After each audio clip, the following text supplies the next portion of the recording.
It was a quiet Thursday afternoon when my phone buzzed, and I saw her name, Amanda. I'd been on edge for the past few days, sensing something was off, but I wasn't prepared for the coldness of her message. I need a break from the relationship. No contact for now. No question. No conversation. Just a blunt statement that punched me in the gut. I stared at the screen for a minute, trying to process it, trying to find a way to read between the lines. I wanted to text back, ask her what the hell that meant, but I didn't. Instead, I typed a simple okay and hit send. My hands were shaking when I set the phone down. I had to do something. I couldn't just sit around waiting for her to come back, to fix whatever this was. No, I wasn't going to let this break me. This wasn't a relationship anymore. It was a project to be managed. That's how I thought about everything in my life. Organized, controlled, manageable. I'd make a plan. I'd fix it. Her mother, Sylvia, had been breathing down our necks for months, controlling every part of the wedding planning. I had never felt more like a spectator in my own life, as if I didn't even have a say. Amanda had become more distant over the past few months, less affectionate, more detached. I had missed it, though, missed the warning signs. I thought she was just busy. I should have seen this coming, but I didn't. I stood up and paced for a moment, then grabbed my laptop. The wedding plans? Gone. I cancel everything. Venue, caterers, photographer, florist, everything. They'd all have to be called, one by one. And when I was done, there'd be no mess left behind. I could check this off and move on. But even as I tried to pull myself together, my mind kept circling back to Amanda. Would she regret this, or was it really over? I sat down at the kitchen table, opened my laptop, and started dialing. The first call was to the caterer. A woman with a soft voice answered, and I told her the wedding was off, that we'd be canceling everything. She asked if I was sure, and I told her yes as calmly as I could. I could feel the weight of the situation pressing down on me, but I wasn't about to break. Not yet. The same went for the venue. When I called, the woman on the other end sounded shocked but took the news in stride. I asked about the deposit, and she explained that the date was still open for someone else to book, and I could get a partial refund. For a second, I felt a flicker of something. Relief, maybe, a break in the storm. But then I reminded myself that it was still a hit. $12,000. That's what I'd lose. The total cost for everything that was supposed to be the biggest day of my life. I didn't let myself dwell on it. This wasn't about the money. It was about getting it done. Peace of mind. Next was the photographer. Same conversation. Calm. Direct. I told him to cancel the booking. No need to reschedule. The wedding's off. He didn't ask any follow-up questions. Just thanked me for letting him know and hung up. I felt nothing as I went through each call. The business side of my brain kicked in. This was a process, a series of steps to check off. I wasn't going to let myself feel anything until it was all over. After the last call, I stood up and paced the apartment. A part of me wanted to go to Amanda's apartment, knock on her door, and demand an explanation. Another part of me wanted to sit and wait to see if she'd change her mind. But no, she'd asked for space, and she'd made it clear this wasn't up for discussion. I walked into the bedroom and opened the drawer where I'd kept the engagement ring. My grandmother's, passed down through the family. It was the last thing I had from our life together. The one piece of the future we'd planned, and I wasn't ready to part with it. Not yet. I held it in my hand for a second, feeling the cool metal and the weight of it, the stone glinting in the light. I hadn't been able to bring myself to wear it when I proposed. Something about it always felt too heavy. But now it felt even heavier. Without thinking, I locked it in the safe. I didn't know what I'd do with it yet, but I wasn't giving it back. Couldn't let it go. Not just for the money it represented, but because it was the last thread that tied me to what I thought my life was going to be. I didn't know what I'd do with it, but I knew I'd figure it out later. I took a deep breath, my chest tightening, and sat back down. It had to be done. The money, the plans, the pieces of our future, I couldn't keep them. Not if I was going to move on. And I was moving on, even if I couldn't feel it yet. But at least right now I had control. And that was something I hadn't had in a while. For weeks passed. No word from Amanda. Not a text, not a call. Just silence. The kind of silence that filled up my apartment like smoke, and I had no choice but to breathe it in. I kept myself busy. Work was demanding, projects piling up, deadlines closing in. It felt good to sink into the chaos of things I could control. And then, one evening, just as I was finishing up a report, my phone buzzed. Amanda's name flashed across the screen. For a second, I didn't move. Couldn't. I hit play on the voicemail. "Hey, it's Amanda. I know it's been a while, but I think we need to talk. I've been thinking about everything, and I'm sure we can work this out. Call me when you get a chance." Her voice was light, breezy, like nothing had happened, like she hadn't just dropped a bomb on me a month ago. I stared at the phone, the words sinking into me. Part of me felt a weird relief. Maybe she wanted to fix it. Maybe it wasn't really over. But another part of me, frustration. So much frustration. She'd gone silent for a month, and now she was acting like nothing happened. No apology. No explanation. Just, "Hey, let's pick up where we left off." I called her back, my fingers tight around the phone. "Hello?" she answered, the chipper tone still in her voice, like we were old friends catching up. "Amanda." I kept my voice even, calm. "The wedding plans are off. I canceled everything. The venue, the caterer, the photographer. All of it. It's done." There was a long pause on the other end. I could hear her breathing, like she wasn't quite sure how to respond. "Wait, what? You canceled everything?" she finally asked, her voice rising in disbelief. I nodded, even though she couldn't see me. "Yeah, you asked for a break, and I took it as a sign to end everything. I wasn't going to sit around waiting for you to change your mind. I've moved on, Amanda. I'm not waiting indefinitely for something that may never happen." Her breath hitched, and I could almost feel the panic creeping in through the phone. "Chris, you can't just cancel it all like that. We were supposed to." "I did. It's canceled. It's over." My words came out sharper than I intended, but I didn't care. She needed to hear this. She needed to realize that she didn't get to just pick up where we left off. I felt her floundering, trying to make sense of it. "But Chris, I didn't mean for things to go like this. I just needed some space." "I thought you asked for space. I gave it to you," I interrupted. "Now I'm telling you, this is it. I've moved on, Amanda. The wedding's off. You don't get to just snap your fingers and make it go back to the way it was. Not after a month of silence." There was a pause, and I could practically hear the wheels turning in her head. Then her voice softened, almost pleading. "Chris, please, let's talk about this face to face. We can figure it out. I swear. I never wanted it to end this way." Her words stung, but I didn't let it show. "Not anymore. It's already over, Amanda. You made that decision when you walked away. This is what it is. Don't call me again. Don't text me. I've moved on." The finality of it hit me, and I was more certain than ever that this was the right choice. I hung up before she could say anything else. For the first time in weeks, I sat back and breathed a little easier. The door she left open had creaked back, but I'd slammed it shut. I wasn't going to wait around for her to decide what she wanted. This was my life, and I was moving forward, no matter how much it hurt. It wasn't long after I hung up on Amanda that I heard the knock. 3 quick raps, followed by a heavy pause. Then another set of knocks. I knew exactly who it was before I even got to the door.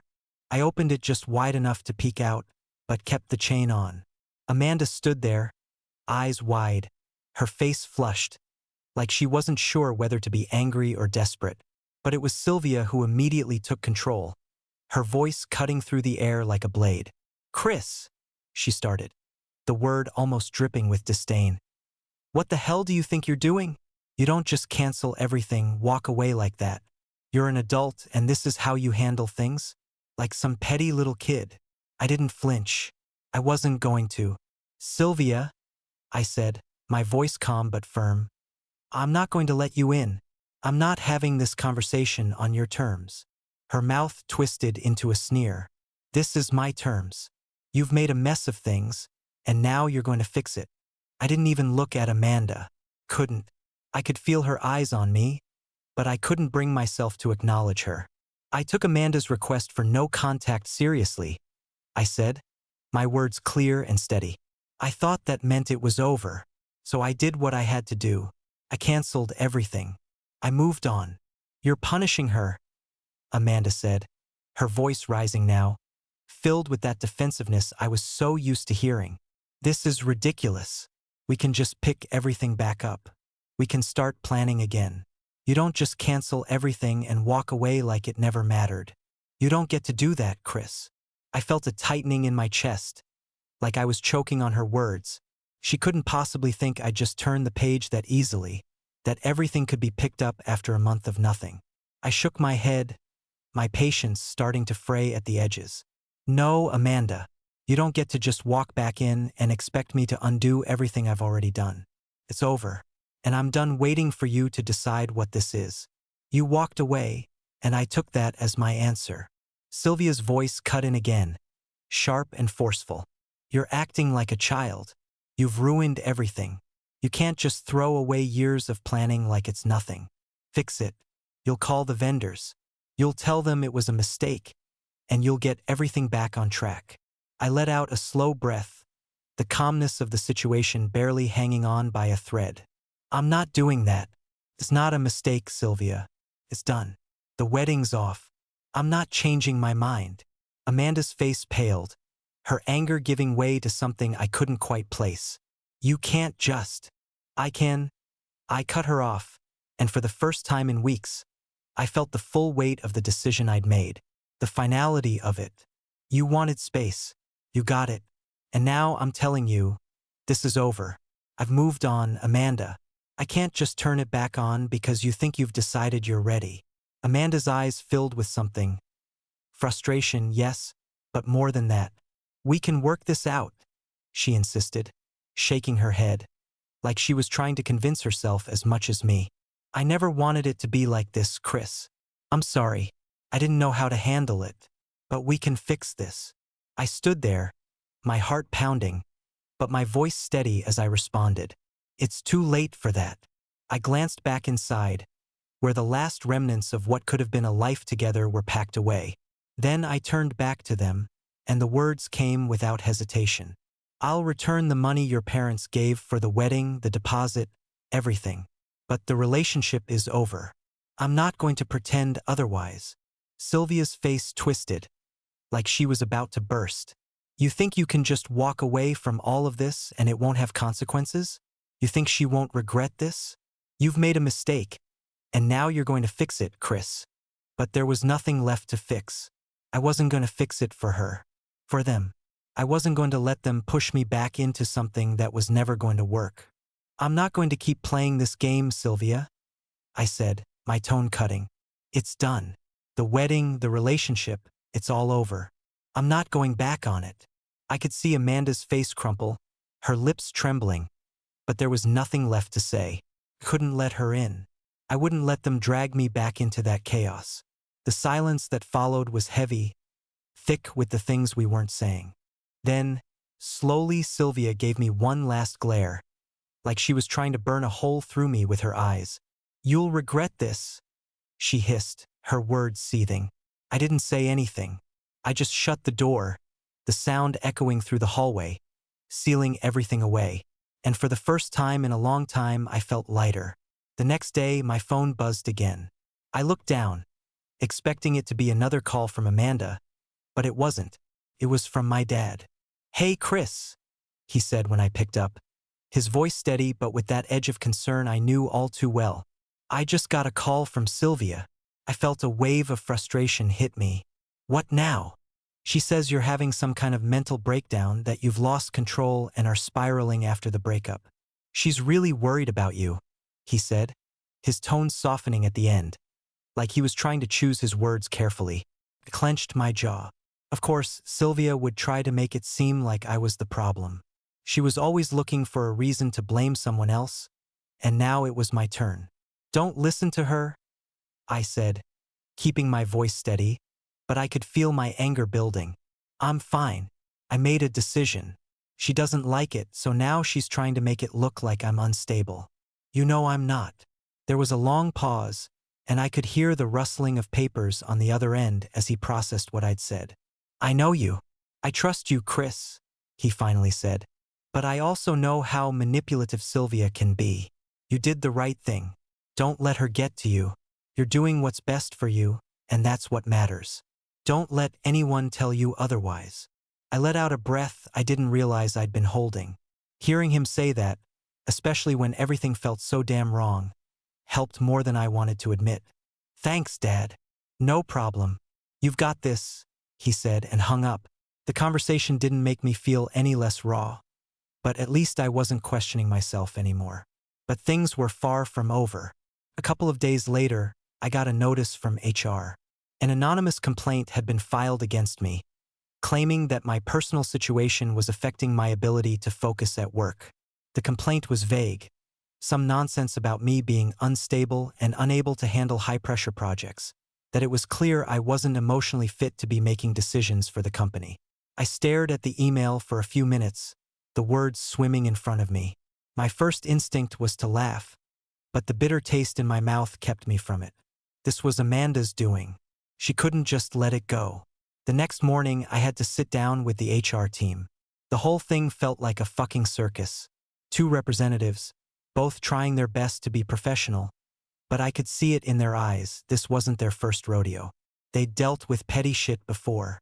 We just need to clear the air, Chris, one of them said, a woman named Karen.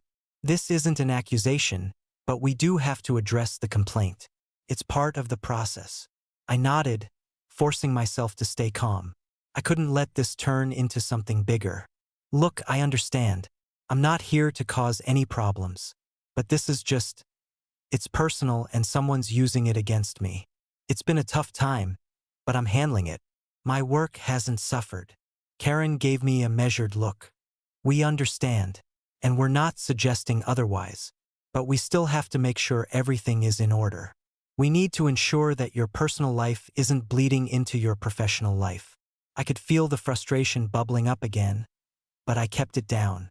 I explained the situation, told them that I'd broken up with my fiancée and that things had been difficult, but that I was managing.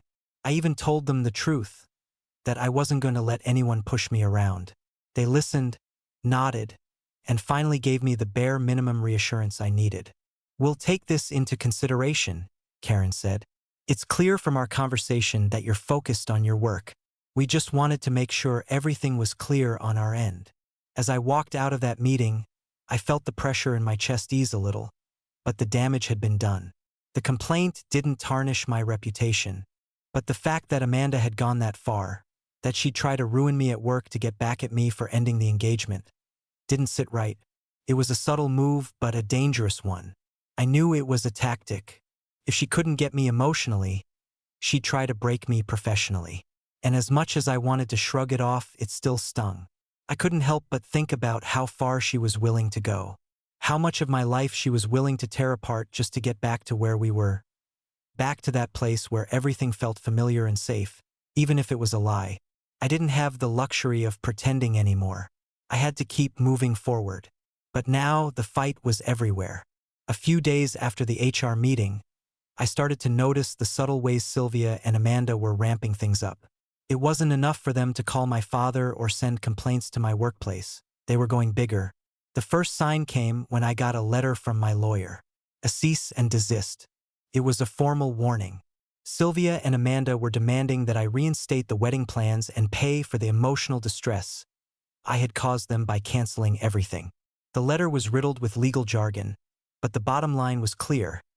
They wanted me to back down and make it right, or else they'd take further legal action.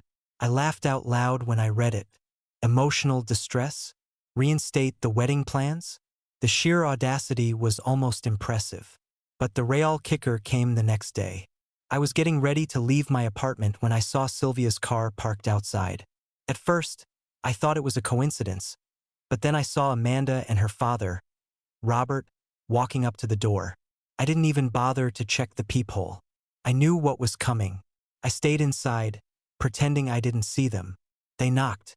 Once, twice, then more persistent knocking. louder this time, as if the noise would force me to open up. I didn't. I let them knock for nearly an hour, standing there at the door with my arms crossed. It was almost like a test, one I wasn't going to fail. The longer they stayed, the more pathetic it seemed.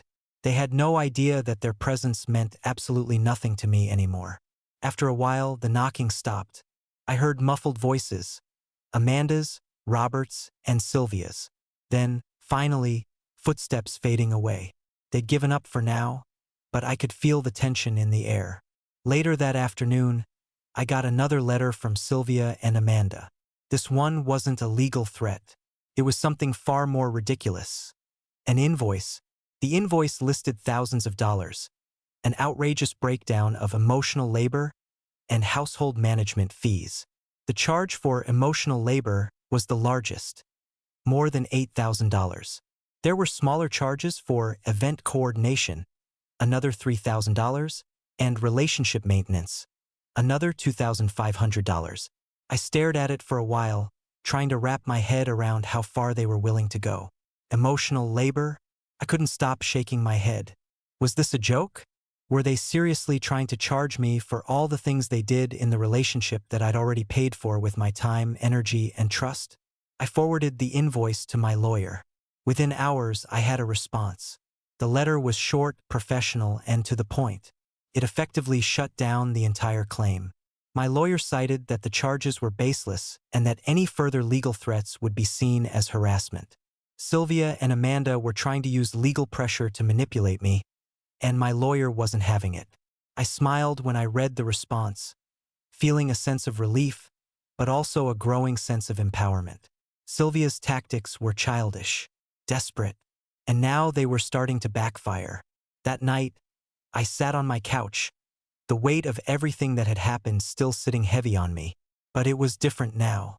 They couldn't touch me. The legal threat had given me something I hadn't had before: control. They thought they could wear me down with threats and manipulation, but now I knew how to shut it all down. It felt like a turning point, like I was finally standing firm.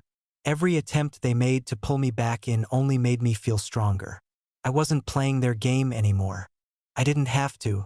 For the first time, I felt completely empowered to walk away from the whole mess. I wasn't looking over my shoulder anymore. A week passed after the invoice nonsense, and the tension in my apartment was starting to feel like a constant hum. I'd barely heard from Amanda or Sylvia after the cease and desist letter went out, but I knew it wasn't over. They were still circling, still waiting for an opening to make their next move. I was sitting at my kitchen table one evening, flipping through a stack of paperwork, when the real kicker came. It was a letter from my lawyer. The subject line was simple, but it hit me like a gut punch. Amanda's business use of your address. I almost didn't want to open it, but something told me I needed to. When I read through the details, a cold rage spread through me. Apparently, Amanda had been using my address for her business, without telling me, of course. She'd been running an event planning company and had her clients sending packages and business correspondence to my place. I didn't even know where to start. The audacity, the complete disregard for boundaries. My address, my home, was now just another tool she was using to keep her life running. It felt like a violation, like she was using me even after everything was over. I called my lawyer the next morning. "We need to deal with this, and we need to do it fast," I said. They were already ahead of me. By the time I got off the phone, a letter had been drafted and was sent out to Amanda, demanding that she cease using my address immediately.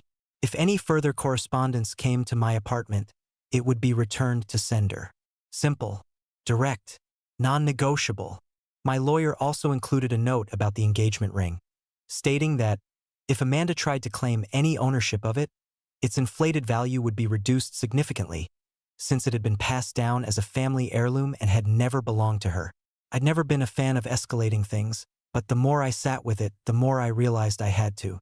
Amanda and Sylvia had been using every tool at their disposal to manipulate me, to make me feel small.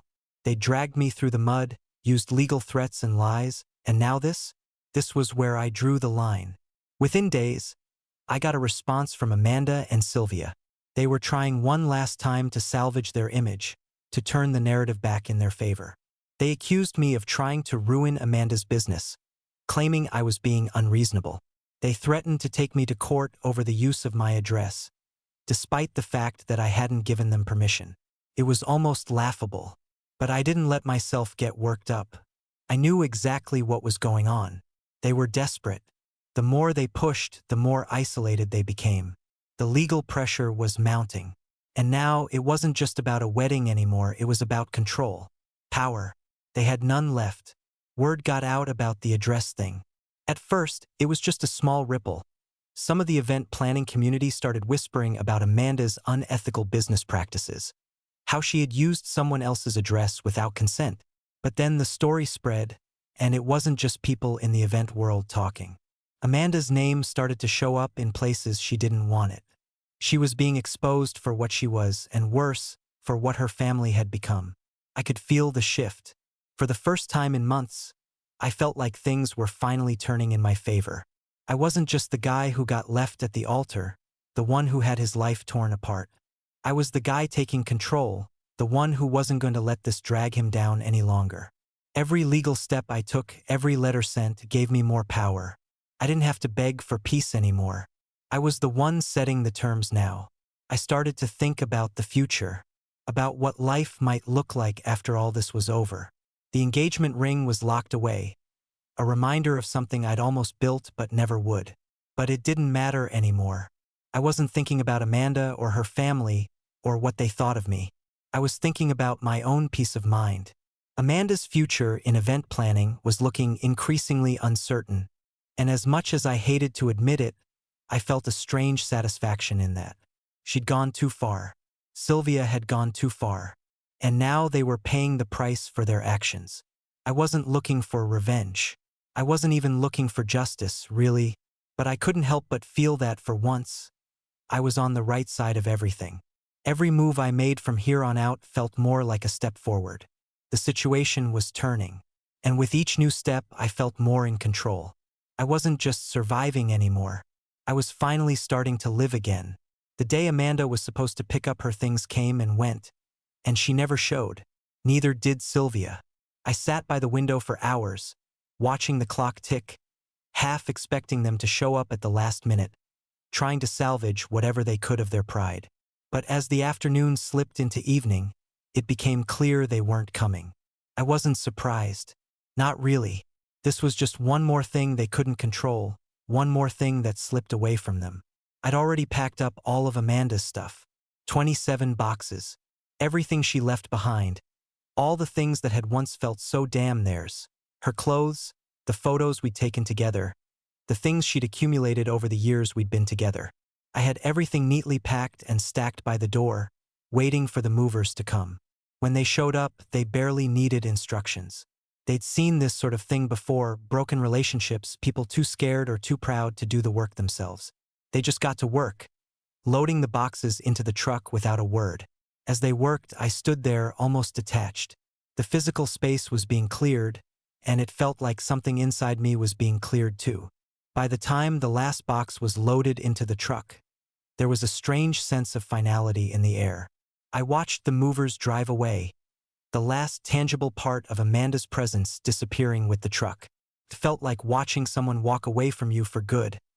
Only this time, I didn't want to call them back. I didn't feel the weight of the loss anymore. There was no ache, no emptiness, just a kind of peace. I didn't know how long it would take for that peace to really sink in, but in that moment, I felt it. The weight that had been on me for months, the constant pressure of having to deal with Amanda and Sylvia's chaos, was finally lifting. And that was when I realized they were gone. Not just from my apartment, but from my life. All of their threats, their attempts to manipulate and control me had fizzled out. Sylvia and Amanda could keep trying to push, but it didn't matter anymore. I wasn't the same person who had been swept up in their drama. I had stopped being the victim of their manipulation. The phone stayed silent. No more calls, no more angry emails. Even the social circles they'd tried to control were starting to turn on them. People were talking not about me but about Amanda and Sylvia, how they tried to drag me through the mud, how they tried to paint me as the villain when it was them who had been pulling the strings all along. Amanda's event planning business was all but gone, her reputation in tatters, and Sylvia's threats to take me to court had turned into a joke. The best part? I didn't have to say a word. I didn't have to defend myself. The truth had a way of cutting through all their lies. I was free. There was no more waiting for something to happen. No more watching my back. I could move forward. For the first time in months, I wasn't looking over my shoulder. The knot in my stomach that had been there for so long had finally loosened. I felt lighter, like I could breathe again. For a long time, I'd been convinced that everything had to be put back together. I thought that if I just did the right thing, worked through it, maybe Amanda would come back, maybe we could make things right. But I saw now that the real work wasn't about fixing the relationship. It was about fixing me, about realizing that I didn't need them anymore. I'd let go of their expectations, their manipulation, their drama. I could finally build my life on my terms. No more looking back. I was done with that part of my life. And for the first time in a long time, I felt excited about what came next. No more chaos. No more fighting. Just me. And the future. 3 months had passed since the breakup, and life felt lighter. The weight of Amanda and her family's chaos was finally gone, and the absence of all that drama was a relief I didn't even know I'd needed. The noise had faded, and what was left was just silence. Real, peaceful silence. The gossip about me had died down, and the lies Amanda's family spread about me leaving her at the altar had blown up in their faces. Turns out, people weren't as easily fooled as they thought. Sylvia's attempts to paint me as the bad guy only made her and Amanda look worse. The social backlash was strong. People who once defended them now saw through the manipulation. It was like they were finally being held accountable for all the lies and schemes they'd woven. And then the news came about Amanda's business. It had collapsed entirely. No one wanted to work with her anymore, clients pulled out, vendors refused to partner with her. The whispers started, and it didn't take long for everyone to connect the dots. Amanda and Sylvia had burned too many bridges, and now they were reaping what they'd sown. I didn't feel any satisfaction in it, not really. I was just glad that the truth had come out, that the lies were no longer taking root in people's minds. Meanwhile, my life had moved forward. It wasn't perfect, but it was mine. I had my work, my architecture projects, without the constant distraction of Amanda or her family pulling me in different directions. I could focus. No more second-guessing, no more worrying about the fallout from their manipulations. I was doing what I loved, and for the first time in a while it felt like the work was enough. The engagement ring was still in the bank, tucked away in a safe, but I knew it wasn't meant to stay there forever. I thought about it a lot. It felt wrong to just leave it as a reminder of what could have been. And then it hit me. My cousin Lisa was starting a family. She was expecting her first child, and I knew the ring would mean more to her than it ever could to me. So I decided I'd give it to her. When I told her, she cried. It was a small gesture, but it felt right. The ring that had once symbolized a future I'd never get would now stand for something better. A new beginning, a healthier relationship, something real.